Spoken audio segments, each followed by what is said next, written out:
loss was Purdy's first as a starting quarterback with San Francisco, and that loss magnified in the postseason as you see his starting career in the playoffs. Jimmy G has the same 2-to-1 win ratio that Purdy has, but with more games, his numbers, of course, look a little bit less impressive. Always impressive. Let's welcome back CBS Sports HQ NFL analyst, former quarterback, Brady Quinn. So, Brady, Niners got a good look at, all their QBs this year. Trey Lance, Brock Purdy, even Josh Johnson a little bit, Jimmy G. They knew what they had in him. So where do they go now with all of that data? That's the big question, probably the toughest question, too, for the 49ers to figure that out going into the offseason. Bottom line is you kind of fell into the experiment with Brock Purdy. That was not option number one. You thought Trey Lance was going to be the guy, see what he'd mold into. Didn't play well in the opportunities that he did receive. Now with the injury, we'll see how he recoups from that and what it looks like in the spring. But Jimmy G came in and showcased he can be the guy and led you to a point until then he gets hurt. And then Brock Purdy comes in. So you got a good look at all three of these guys. But Jimmy G's a free agent. Both Purdy and Lance, I still think it's too small of a sample size to feel overly confident going into next season.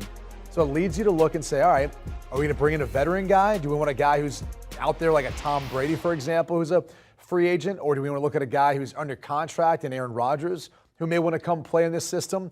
Now, I have a hard time believing the Green Bay Packers want to trade him to another conference opponent, but that's what's up right now as far as what San Francisco is looking for, is how can they try to improve that quarterback position? Because this roster should not be confused.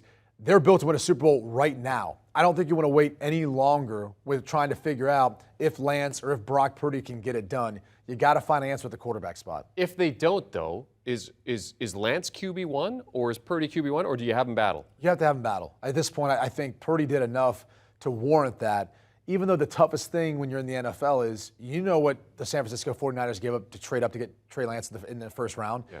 And he's going to be getting compensated more. There's more of a financial commitment. So all those things lead you to say as an organization, you'd like to see Trey Lance win that competition so everyone looks good. But at the end of the day, everyone looks good when you win a Super Bowl. And whoever gives you the best chance to do that, that's who's going to be the starter. But I would make them compete and see who comes out the best. If you don't bring in someone who's an upgrade, right, like an Aaron Rodgers, maybe even look at a guy like Derek Carr, who I think would give them a little something extra, given how talented that group is. Certainly quarterbacks out there the Niners can look at. Outside of the QB conundrum, what is the biggest need that the Niners need to address in the offseason? It's their secondary. They lose a lot of guys to unrestricted free agency. That's Jimmy Ward, Deshaun Gibson, both unrestricted free agents. Jason Verrett, who got hurt at the cornerback spot, he's unrestricted. Emmanuel Mosley, he's unrestricted at the cornerback spot. Both those guys got hurt and missed some time. But you need to look at this secondary and figure out how you're going to be able to help improve that back end and get better at that point. But I think you could also look at some spots up front on the offensive line, help improve some of that protection,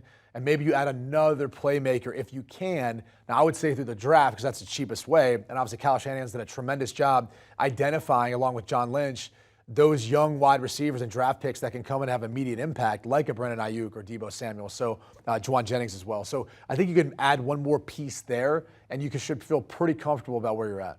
Do you want a sports network that delivers everything that matters about the game? The highlights, the picks, the instant analysis, no yelling, no fake debates, no politics. Hit the subscribe button and never miss a moment.